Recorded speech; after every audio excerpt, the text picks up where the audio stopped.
My job. It is your job. Do your job. Fuck. Question, bitch. Yeah, whatever. You can go fuck yourself. Dude, you want to know the best comment on this? It says, it seems Henry played so often with these cheats off stream that he failed to know the spawn boxes had gone active in his game. When the amount of games I play off stream is so minuscule because I'm playing like 12 games on stream a day. It's like, do they really think I have a secret account? Yes. That's like yes, super yes, they do. high-rated? They certainly do, Henry. They will make up whatever they possibly want just to defame you. If I play, I literally just stream. Like, I don't. Do people not understand that Dota players just sit down and play like 10 hours of Dota and then they're fucking done? Like, that's how it works, you know? Well, because one thing I realized that actually made Reddit make a lot more sense that I forgot to say. I think a lot of these people have quit the game or don't play anymore, so they forgot what it was like to be toxic or rage. Because for them, it's like strange and foreign to them because all they do is watch streams and pro games. And they forgot what it's like to actually play the game and like feel the emotions, all that stuff. So when they see you do it, it's like alien to them, and then also really makes them mad. Oh my god, dude! I got Are we live, by the way? Yeah, I just need to switch. Okay, well, it doesn't matter. We are live. But I was when I was casting King's Cup, I was there was like a bunch of casters watching me play, and one of them, Danilee, she's from SEA. She's like a host / caster from SEA, and she was like, man, Jenkins, you're being so toxic, and she was unironically saying it. But what I was doing is I was holding my mic, and to my team, I was like, "Fucking get them, fuck them in the pussies, fucking let's go." You know what I mean? Like I was just being funny, kind of hyping them up, like obviously being vulgar, but it wasn't like I wasn't shitting on the enemy team in all chat. I wasn't like shitting on my team. I was literally just hyping them up. But to somebody who doesn't play high level Dota, that is toxic to them. Like they don't get that there's so much emotion and what's the word that we always use? Passion, yeah. There's passion. Urgency. There's a lot of urgency involved too. Yeah. Like whenever I play on the Divine Smurf, I'll get sometimes games with like Ancients, and I'll be like, I can't come bot. I'm going. Go, fucking kill him. You know, that sort of thing. And then they're like, dude, relax. Like, don't yell at me. And it's like, what the fuck? Like, dude, I'm communicating to you my status in the game. Like, if you play competitive and you don't communicate like that, you're fucked. Because people aren't going to hear you. You have to make decisions in like 0.5 seconds, otherwise you lose the game all the time. Exactly. So, like, if you put an urn on an Enigma, for example, you fucking shout that at the top of your lungs. Because that's important. That's really important. That can be the game-winning fight right there. But it needs to be communicated. All right, so do we have some? I'm gonna go ahead and roll the intro. Wait. Let me get this stream up because I'm gonna go ahead and roll the intro. All right, that's cool. Whatever. We can introduce Henry. Just ignore me. That's Henry fine. Henry can introduce himself. Is the stream up? What's going on? I don't see it here. It is up. You're gonna need to link it to me there, bud. Come on, big boy. Come on, let's go. The YouTube stream? Yeah. Oh, there it is. Cool. Okay, so hey guys, you put some questions in chat because we don't have enough questions. All right, here we go. 3, 2, 1. Hello, everybody. This is Donnie, aka Elevated, joined by Jenkins, and we are joined by Henry, as you might know him, RawDota. He's going to be joining us as a guest on this episode 26 of Alchemy Answers. We're going to be taking questions from the chat and our patrons as well. Anything you want to know about Dota, and let's get it rolling, boys. Oh, I suppose we should probably let our guest introduce himself because most people know who I am. Most people know who you are at this point, at least on this channel. Of course they do. Maybe not in the world, but Henry, who are you? They don't know the infamous big farting. That's their problem. Well, I'm a streamer on twitch.tv/Henry. I'm trying to be a high MR player. It's working out okay so far. Hey, getting there, man. I saw you rank. Yeah, rank 300, 280, something like that. And I've run a YouTube channel called youtube.com/RawDota, where it's like a mixture of basically everything, but I'm just trying to show people my experience in Dota and maybe teach people from that. Yeah, I'm going to have to cut you off there. You can't promote your own shit. I'm just kidding. Yeah, you'd have to. That's all I'm fucking here for. I gotta leave now. Goodbye. If you have any like Dota Plus sets or points, you could trade us that for like we're struggling to pay rent, honestly, just with how Dota Alchemy is going and how Game Leap is going. So if you can pay us some Dota Plus gold, that is that's ideal. Yeah. Okay. We'll I have 100,000 actually, so All right. that's Okay, worth that's a lot in USD, right? Sure. Yeah, for sure. It's like a 1-to-1 ratio. Yeah, it's like Okay. Well, all right. So give us some Dota questions, chat.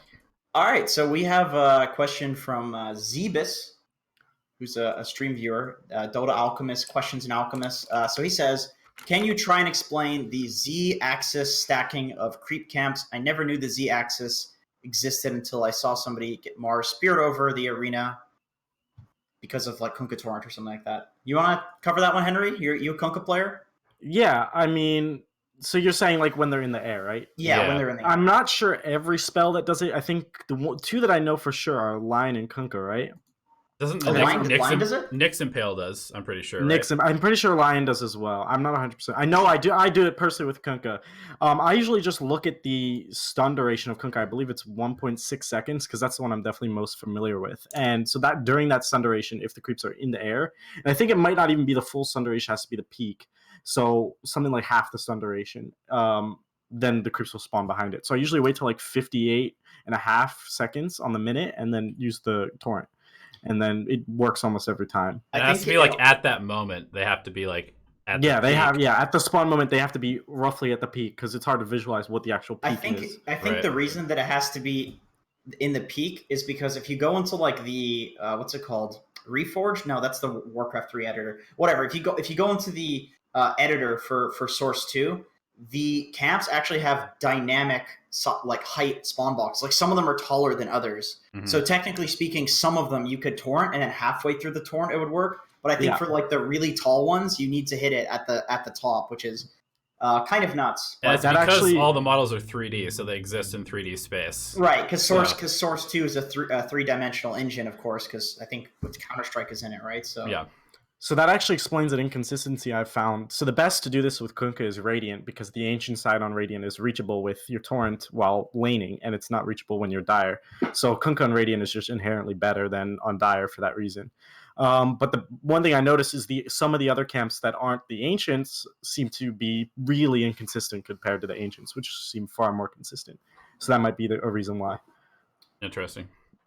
Okay, so another question is, do you guys have a delay on this stream? Henry, if you want to cover that one. No, 25 minutes. we don't have a delay. What do you think about Dragon Knight at the moment? So he says offlane position 3, but I'm interested in what you think about DK mid, Henry, because I kind of my bias the 6K one. You want to just go? Okay. We'll cover that after, because I mean this guy was bullied me in high school, so I'm just ignoring him. But you kind of bring it up, so that's fine. So yeah, what do you?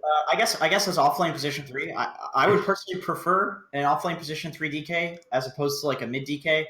Maybe it's just like anecdote from pubs that I've been feeling lately, but I feel like a lot of the mid heroes are super like high tempo. They're kind of like running around, killing people, fighting in general, like Ember Spirits and stuff like that.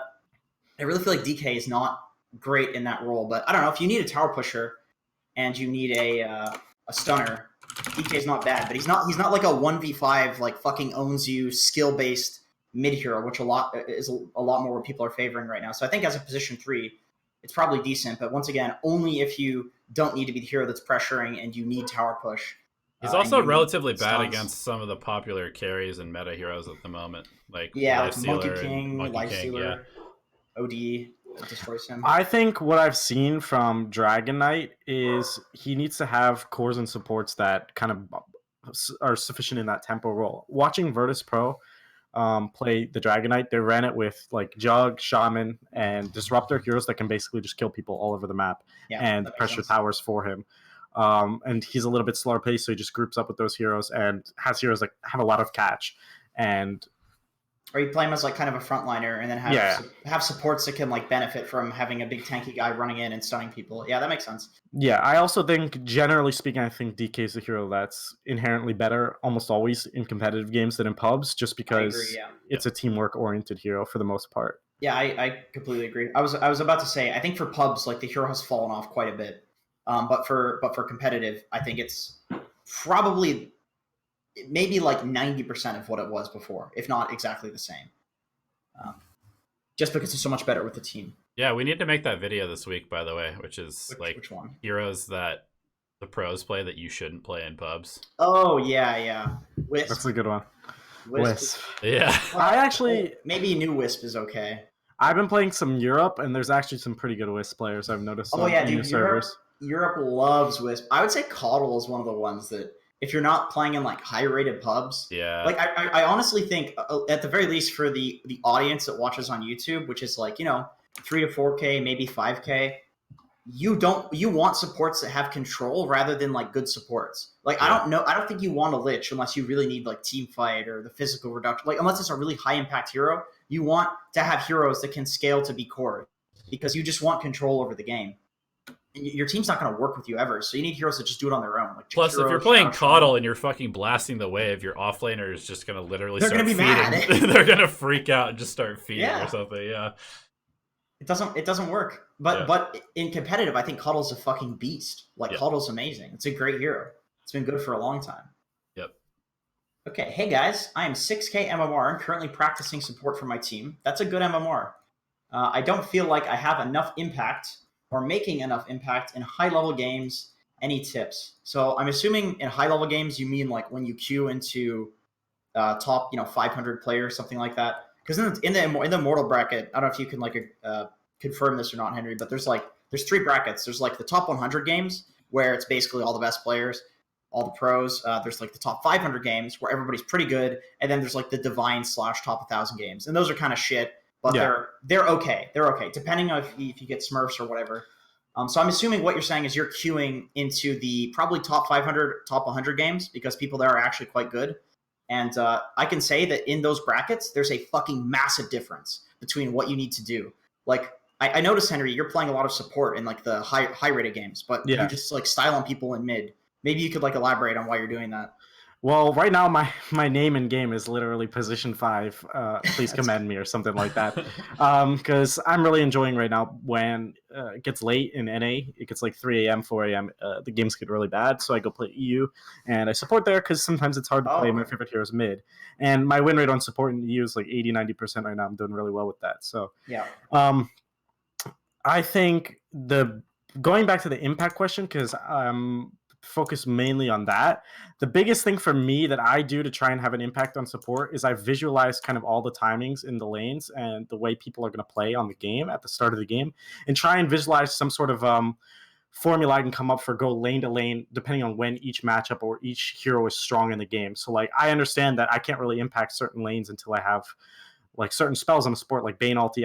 There's certain heroes I can't impact. So for example, I had Alchemist versus Lina in a match last night. So level 2, after I guaranteed my safe lane was winning, I got a kill in my safe lane. I just went and camped the Alchemist mid and just hit him 100 times. And his lane was just ruined.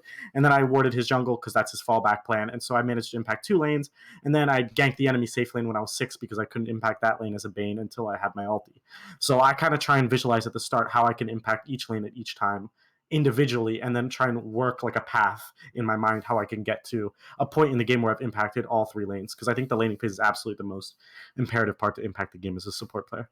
Yep, 100%. As also a support player, and obviously I'm not a high level player like you guys, but I do definitely have those games where it becomes almost just like a natural flow of what you should be doing, and like that's when you feel like you really have the impact. Is you're like, okay, I need to be in this lane until this particular point, and then once I have either like my second stun or like my extra nuke or something like that, then I actually have kill potential in this other lane, and then I can make a sojourn to there. And at the same time, because I've already impacted the first lane that I was in, I can now give them sort of an acceleration boost, because now they're gonna not only have won the lane already, but then get solo experience on top of that.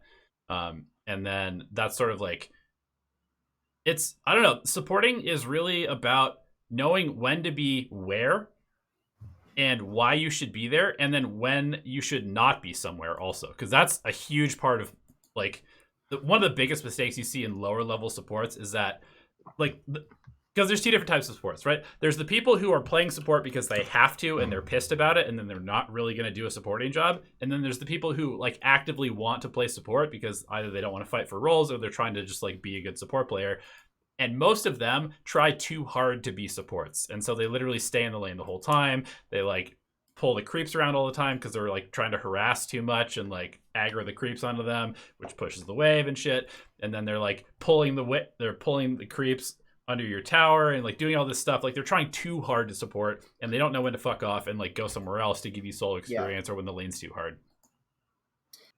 Yeah, I think in general, the early game is like the early game is all that really matters as a support. Once the early game is over, you're kind of like a ward bitch and just a regular hero. You're going to show up to every fight.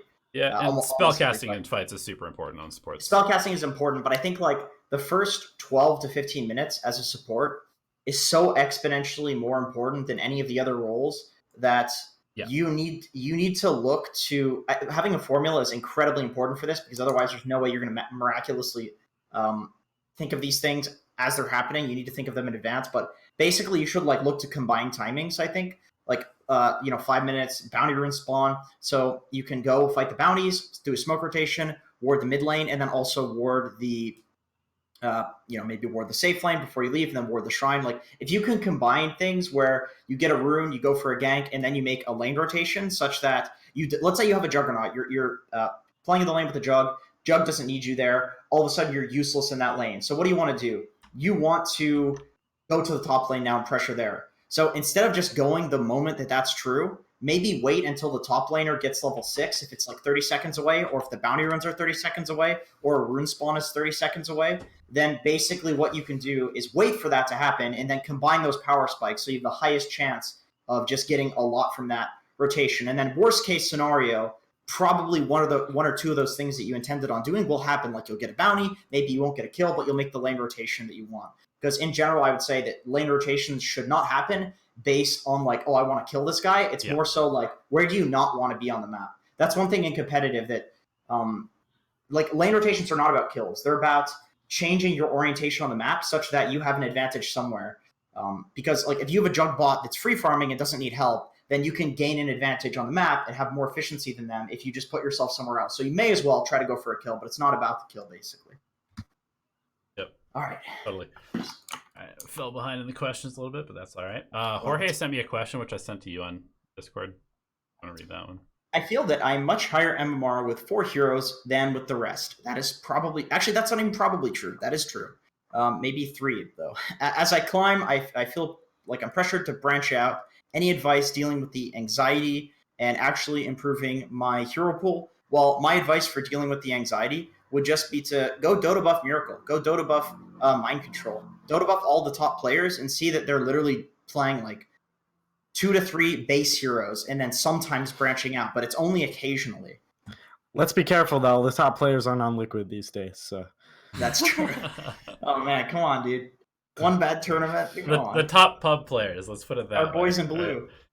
Yeah, they're still... Okay, look at Crit. Look what Crit's picking. It's fucking Troll every game. At least when he got top 1 in Europe, he was literally picking Troll in every single game. He's not even a core player. He's a support player. Yeah, he played like exclusively Troll and like Earth Spirit for like a month or something like that. That's just how it is. Like the better and better you get, the better your opponents are going to get. So this is what I always say to people when I'm coaching in offlane. It's like the way you win offlane is literally this. You pull the lane back somehow by pulling the second wave with a hero, or pulling a creep camp to the third wave. You pull the lane back to in front of your tower. You bully them into their tower and push it. You pull. You bully them into your tower. You push it. You pull. You literally do that until you have an advantage. You dive them. You take the tier 1. Your tier 1's still alive. You go to the tier 1 bot. You fucking win. That's literally offlane. But the thing is, the better people get at Dota, the better they will get at contesting you in doing those actions. So you need to be smarter about doing those actions. And I don't fucking remember at all why I was saying that, but that's how you win the offlane there, guys. Yeah, that has nothing to do with what heroes you should pick. Right, okay. I remember. Thanks for bringing me back. I was just making a joke. I actually remembered. I don't forget things like that. I'm not an idiot like you, Donnie. But now I remember. Basically, what I'm saying is that the better people get that you're playing against, the better they're going to get at like contesting you with these things. So you need to know hero-specific actions that are going to, help you have an advantage in those lanes. Like the minor things matter a lot more the better you get, is basically what I'm saying. Like people will make one or two mistakes in a game if a tier 1 player is playing against you and you make one mistake, you will fucking lose the lane. Make one mistake against Sumail and you will be level 7 when he's like 12. He will fucking pressure you so hard. And that's just the thing. So if you're Ancient, it's the exact same way to win the offlane as if you're Archon. It's just that people will be better. You can make more mistakes against Archon players. And that's why you literally cannot, like at a certain point, no matter how good you are, if you want to compete with the best of the best and you want to get better and better, you have to specialize. Because there's no way to know all of this extremely nuanced information about every single hero. It's just not possible.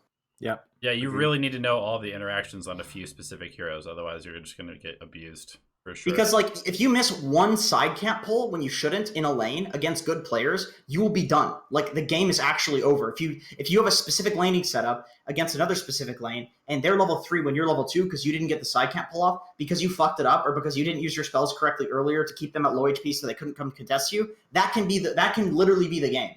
So no matter how high you get, that's going to be true. Anyway, what's this next question? Did I miss any, Donnie? No, I don't think so. There's just some in chat. Is it bad that I give the enemy team all of the wards and feed their carry? No, if you think that you have a higher chance of just winning the next game, intentionally feeding is perfectly acceptable. Okay, no, you shouldn't do that. Do you think DP is well in this patch versus Sniper or other mid heroes? I mean, I think DP is decent. I'd say Sniper in particular is actually good against DP, though. Yeah. I would say within the context of the game, there's some things you can do as DP to play pretty well against Sniper. For example, popular builds we're seeing now, Blink for sure, mid-late game, like second, third item. Atos also seems pretty good. Contextually, like maybe Force Staff, depending on if that's actually a good item for the game. Basically, you have to emphasize the mobility aspect of DP because otherwise catching Snipers can be really hard. As for the lane, Sniper's very low in damage, high in attack speed, so itemizing extra stats to be able to withstand his kind of harass and then playing on top of the creeps allows you to deny really well and then also just nuke for last hits. So play much closer proximity to the creeps and win the lane through last hits and denies and kind of circumvent his harass with more stats and more regen. And that's an easy way to win that lane. And then from there on, build for mobility.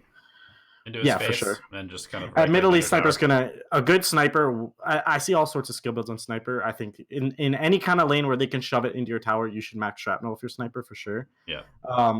But nonetheless, I've seen any kind of skill. But if he doesn't skill shrapnel for sure, because he has no sort of counter push, it's a lot easier to deny under the enemy's tower than it is, in the middle of the lane for sure. Because his ability to use shrapnel to harm you while you're trying to deny he's not going to do it on his own tower, right? So, yep.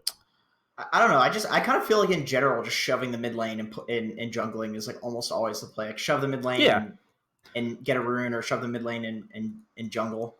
You almost always should be pushing the mid lane. Almost always. Which is in the vast majority of circumstances. Like, 2 to 3 years, or like maybe even like 1 to 2 years ago, it's like, what are you doing shoving the mid lane? You're giving free XP. But the river is so small in the mid lane and the towers are so close together that it's fucking bouncing between the towers anyway. And then you just can't get ganked if you're not there. Yeah. Yep. And more important, if you shove in the lane, that almost always gives you the level advantage. And those odd levels, particularly for a lot of mid matchups, typically mean kills, if not huge pressure. Right. If you're on an odd level and the enemy's on an even level, say you're Shadow Fiend versus Lina, for example, and you're level 3 and he's level 2, that's a huge thing that you can leverage and just snowball off of that if you're the one pushing the lane in. Yep, and I think like if you watch, something like, I mean, just in competitive in general, if you get a level before another hero does, particularly, I mean, I don't have no idea what the mid lane, but particularly in like the side lanes, for the longest time, for like 6 months, basically the game was just trying to get level 2 first and then fucking killing your opponents in the side lanes. That was the glyph. That was the patch where you would glyph at level 1. Right, exactly. Sure. And people would just get level 2 and glyph under the tower, and you just lose the lane if you want level 2. Also. They actually had to nerf, like they changed it so level 1 to 2 isn't as, it was like much larger to get the earlier levels, much larger experience that you need, because it was just the entire game being determined by who gets level 2 first is pretty fucking stupid. But it is still really important. It's just harder to abuse. But that's why the off lane in particular has boiled down to like you always pull the second wave or pull the third wave with the hard camp. Like every game you watch VP, they'll pull the second wave unless they have like a completely high pressure lane or something like that. Just because it's like we'll get level 2 first and then we fucking kill you. Like the game just gets 1,000 times easier. Yep. Here's a What's question. The best? Okay. Oh.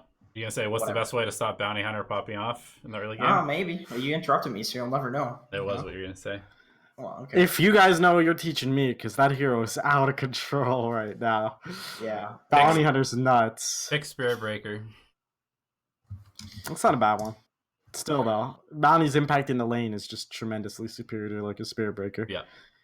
Yeah, Bounty is stupid. The amount of gold that hero steals at the end of the game tracks the fact that he basically scales to become a core with like pseudo core items, Vlad, Spirit Vessels. He can actually just run in the back solo killing like supports. They really need to change it to him having 100% crit on track. It just doesn't make any sense why they added that to the game. Yeah.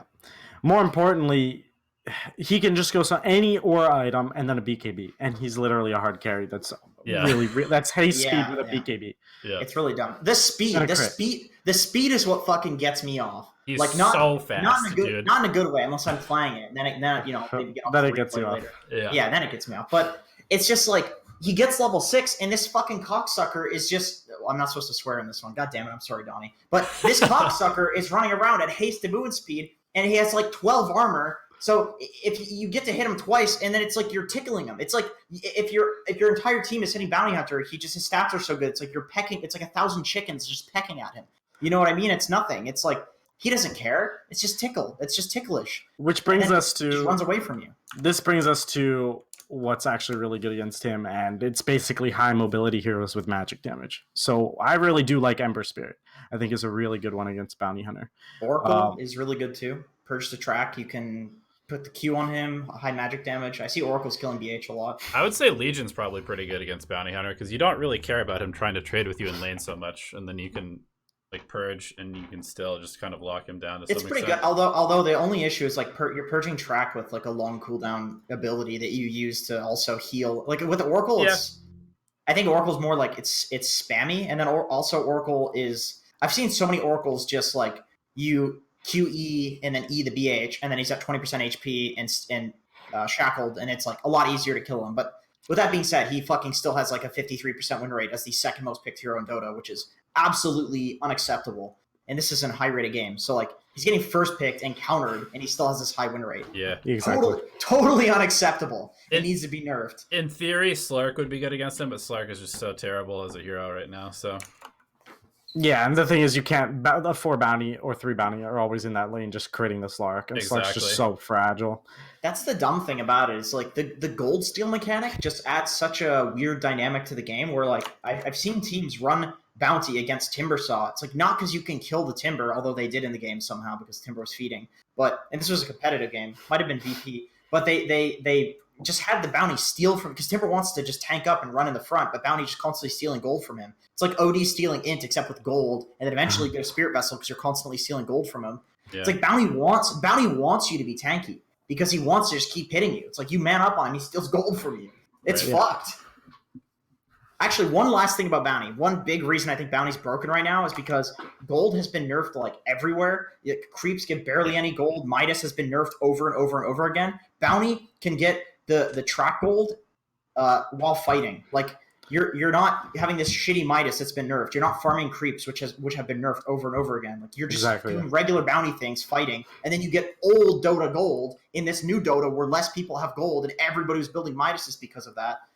But bounty's just the fucking same for some reason. I was actually coaching someone earlier, and he was telling me about your guys' video. I think you made a video on how drums is the new Midas or something like that. I don't know if that's one of your videos. He was telling me about it. Is that and someone made it, or he was just lying to me. Fucking liar. What's his name? Call him out. Nonetheless, it made me think about how Bounty is basically can go drums and treat it like a Midas, and he gets 2 for 1 essentially. It's true. You get the stats, you get the movement speed, and then you're also stealing more gold, dude. It's a dynamic that totally fucks. It's gambler level stuff. Like, it totally fucks up Dota to have some guy that has a gold steal mechanic, because it's like, oh, now this item that usually does one thing does like 3 things for this hero. Okay, well now of course he's busted. Just getting like 1,400 or 4,500 gold worth of item for 1,500. The fact that phase boots gives him hasted movement speed with track and like a base of 15 armor basically. Not okay. Yeah. Anyway, you fucking bounty hunter, dude. Should have asked about bounty, dude. That here's a screw. We got triggered. I don't know. We got triggered. I think in the lower level games though, you can just pick Spirit Breaker and just charge him all the time. Because most bounty hunters in low-level games will not build enough defensive items. They'll be very squishy. They'll go for Deso. They'll go for like stupid shit like that. And then as a Spirit Breaker, you just run in. You keep them tracked the whole time. Just buy dust at the beginning of the game and run them down. It's probably true. I guess my only problem is that, like you said, maybe in the lower games they won't like buy tanky items, but I feel like you don't have enough damage on Spirit. Like, bounty is so tanky. You need so much magic damage to kill him, like a Batrider or some shit. But then he just outruns a Batrider after he tracks him. So you need like Bat plus some lockdown for him, or to just focus the bounty, which sucks because you're focused a supporter and offlaner. I don't know. That hero's fucked. Let's just stop talking about it. Is Jug still good? Yes. Yes. I think he's good. I don't think he's like busted. I think that he's like a relatively well balanced hero. Thing about Jug for me is he's so useful in so many situations that even games where he's counterpicked, he can still find ways to be useful. Whereas some other heroes like counterpicked can end up almost irrelevant. Yeah, he's like a really Mario sort of hero where you're just fine with having him on your team. You're never like, oh fuck, you picked Jug, that's so bad. But if like an Alchemist or a Spectre, if you pick an Alchemist or a Spectre, it's like we lost. But if you do it in the right game, it's good. With Jug, it's like, yeah, we got a Jug. I guess my big problem with Jug, which I mentioned in like the recent Heroes of the Week that I did, is basically that I see a lot more carries getting picked now, which is pushing the time that carries are getting picked back in the draft phase, which it means that like these Mario heroes that can do a lot are less good because you kind of want to pick like a Spectre late, or you want to pick an Ember Spirit safe lane when it's uncountered. So basically, just by virtue of the nerfs to Jug and then the role becoming a much larger hero pool, I think that he's weaker, but only because he's later in the draft, and then obviously he's gotten nerfed a little bit. Yeah, he's still good. He's still that's balanced. My only thing is that he's just been nerfed in like 5 straight patches, and so surely at this point there are better carry heroes to be picked. Yeah, because I think Lifestealer's still busted. Troll is really good. Ursa's obviously busted. People are picking a lot of Morphling now. People are picking a lot of Razor. There's just like a lot of versatility. And most of those are really good against Jug. yeah, I would agree. Yep. But once again, you're still never gonna be like, oh fuck, my Jug has lost the game. He'll. Did you know, by the way, that you can damage steal with Razor while Jug is Omni slashing you? Yes. Yeah. The link still stays. Yeah, I just discovered that today. That was pretty. You can also like put attack speed modifiers on Jug before he omnis, and then he omnis slower. So if you can like. He dispels them now. He dispels them. Yeah, they changed it because you could get Fire Spirited and then you'd have one slash. Yeah. Oh, okay, yeah, that's good because that's kind of bullshit. Yeah, that is kind of bullshit. So I'm glad they changed that. You know, I'm not a huge Jug fan, but it's just like if there's a bullshit mechanic in the game, that's like straight bullshit. That's like mana leak on Caudle. I'm glad they removed that ability because it's not fucking fun. It's not fun to mana leak somebody unless you're a sadist, and it's not fun to get mana leak unless you're a masochist. Yeah, you're just speaking from the pure offlaner perspective because you used to have to eat it so hard all the time. Yeah, and you know what I would do? I would pick fucking Night Stalker, and I would literally just hunt. Even if it's game ruining, I would hunt the Caudle just out of pure like pure hatred. I don't care. Fuck Caudle. Fuck that hero. I like that he's a fine hero now. I'm okay. I think mana burn is the dumbest shit in Dota. It's so boring. Here's a good question. Can you explain what casters mean when they say power spike? Sure. So a power spike is basically just a point in Dota where a hero, say, completes an item, gets a certain level. It's just a certain timing where a hero is extremely powerful, hence the power spike. And in general, the best teams will be the teams that do the best to enable their heroes to have the earliest power spikes, and then they'll abuse them, and they'll also combine power spikes so that the timings match up.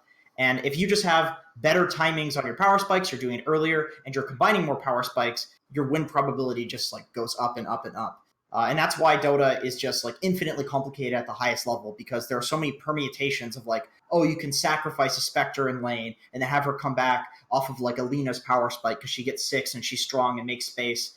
Or you can have the Spectre get farm in the lane and then he power spikes with the ult. Like there's so many ways that you can orchestrate a game that figuring out the best way to do it is like literally impossible. Even VP, there's like alterations you could make to their strategies and it would be better. It's just they're not literally AI. So yeah, I mean, the video I made about Vici Gaming at the Dream League was a very good illustration of them using power spikes. Like they would hit a power spike in the first minute of every lane by enabling paparazzi to get a couple of kills and then have a level advantage, and then they would enable their carry to take the mid tower within the first like 8 minutes of the game using the catapult wave to good effect, and then they'd enable a second tower push with the 10-minute catapult. Those are all power spikes for pushing, and then like they can snowball the game with power spikes on items that they get from the gold from towers.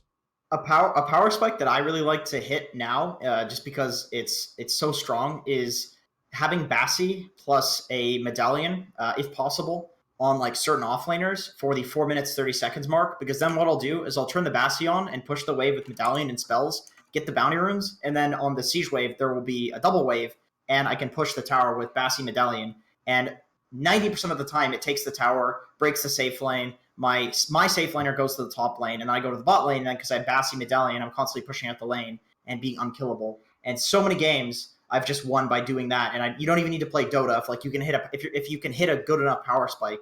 You don't really even need to play Dota. And that's the thing with pubs. People don't know how to count. Like people kind of suck. So a lot of the time you can just do one thing right in pubs and you'll fucking win. But if you're playing competitive and you do that, people will figure it out pretty quickly and stop you from doing that, or make a play elsewhere and let you do that, but get something else for it, I would also say that power spikes play in a lot to mid lane matchups on the smaller scale, and that can be pretty devastating to lose certain matchups based on the power spike in the lane.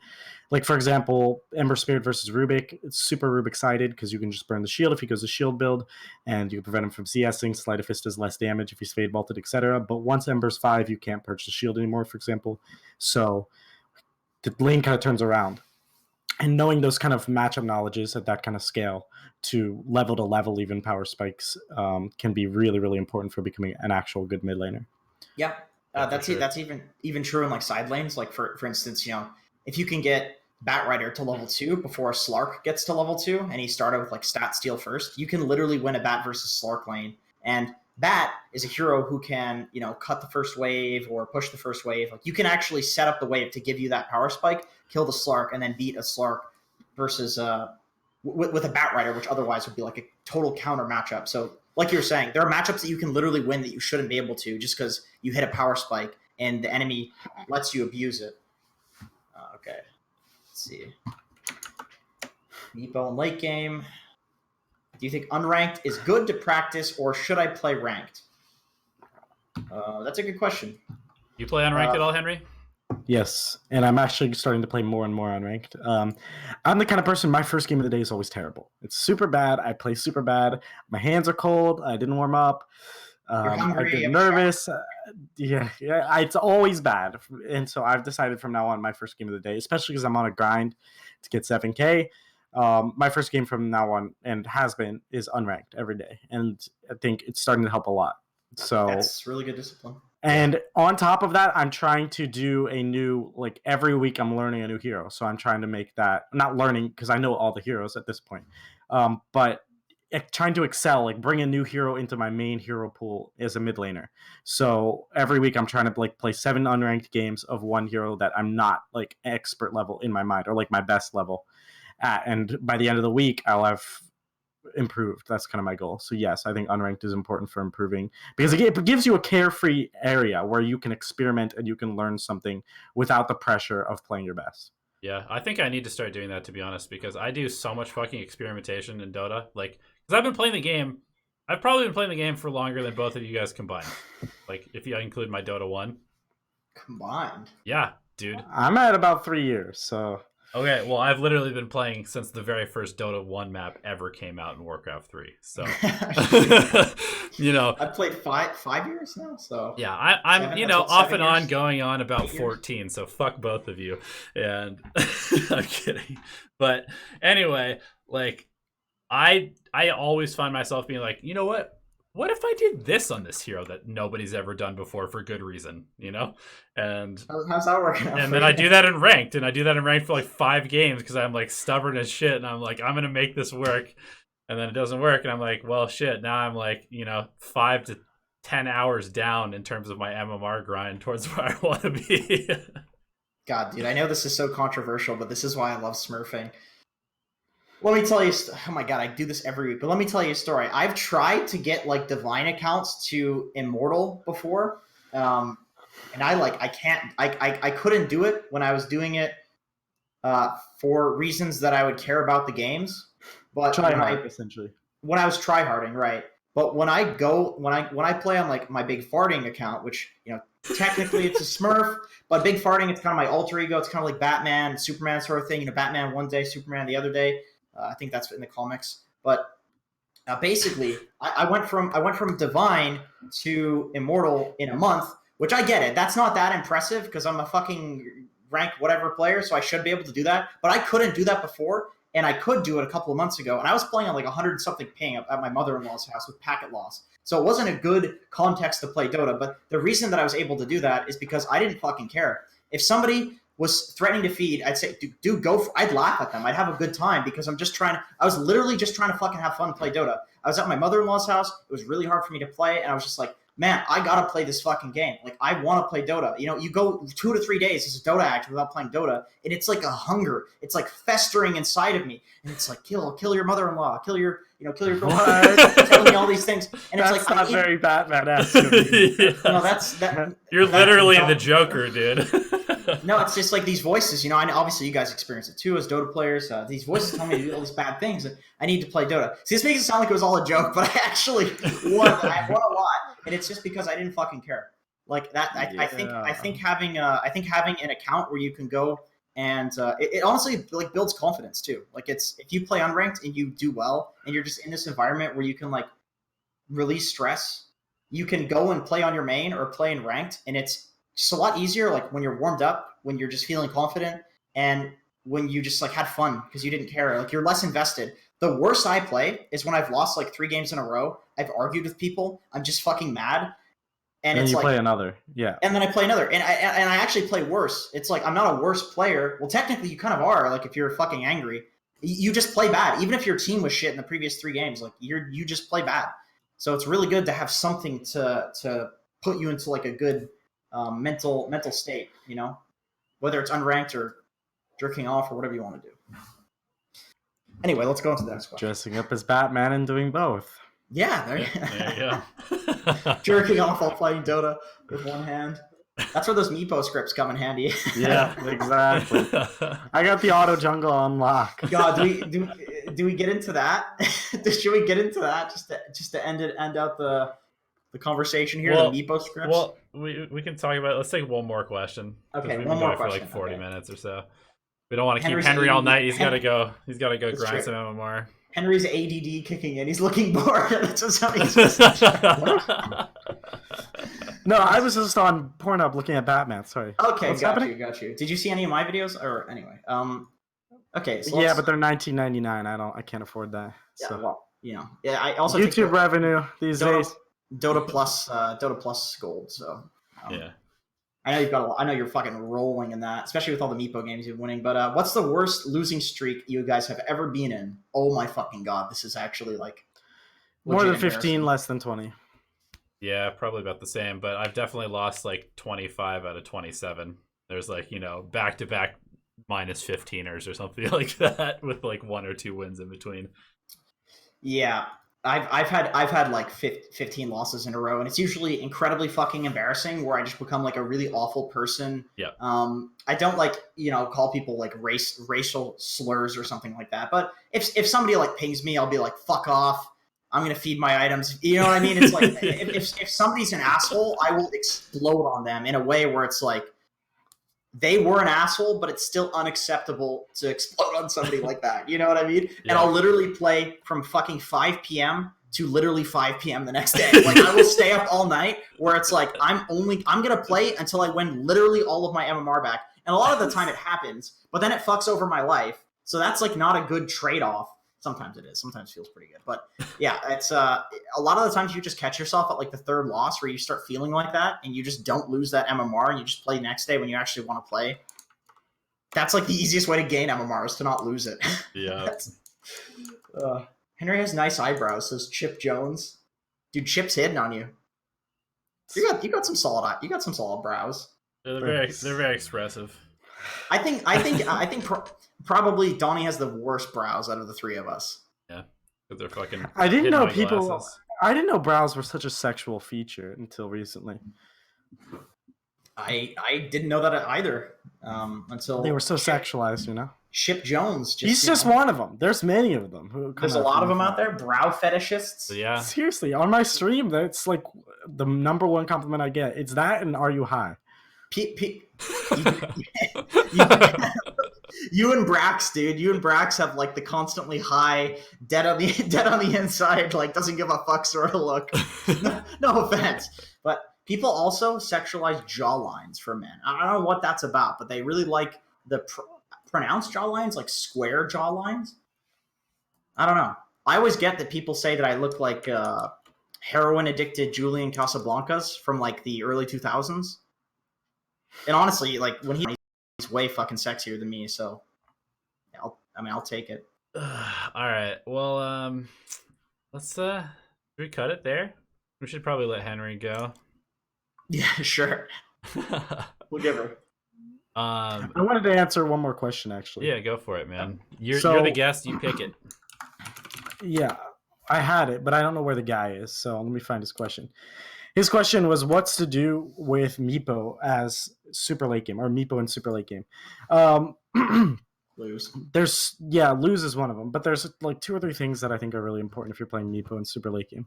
The first is Roche control needs to be like absolutely imperative, and then at some point the game becomes you go for a kill, and any kill you go for, you die as a trade because it just takes too long to kill heroes, and everyone has travels and things like this.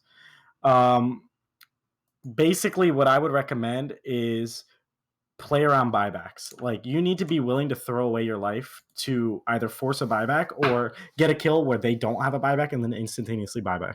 That for me is the biggest way, because basically every kill, once you get like 40, 50, 60 minutes into the game, any kill you make, you die as a trade. And so you need to be very conscientious of who has buyback and who doesn't, and try and orchestrate, construct 4v5 situations with kills based on your buyback and the enemy team's buybacks. Yeah, that makes sense. That's what I try and do. Meepo also is like one of the best building takers in the late game. Just shred the enemy base in like half a second. Yeah, so if you can kill them without buyback, or you split push when they're fighting somewhere else, that's how you can definitely. I've seen a lot of Meepos, and I'm not a Meepo player myself, but I've seen a lot of Meepos end the game by doing that. They just like racks you because you're fighting somewhere else. This month I'm like 13-0 on Meepo, and I think 3 or 4 of those games are super late games where we just went in a situation where I used my buyback to kill someone who had bought back earlier, and then the game's just 4v5, we just win. Sounds about right. Cool. All right. Well, thank you, Henry, for joining us for this episode of Alchemy Answers. Thank you, guys. You want to tell the chat where they can find you and follow you? You can self-promote here. No, I'm just kidding. My Twitch is twitch.tv/Henry. I stream almost every night, like this time, basically, nighttime US East time. YouTube.com/RawDota. I try and post a video every day, but I'm pretty bad at it. And Twitter.com/HenryDota2. That's pretty much it. Right on. Thanks for watching, guys. All right. Thanks for watching, guys. Thanks for the questions. And we'll see you probably for a replay review stream on Thursday. So peace out. Awesome. Thank you.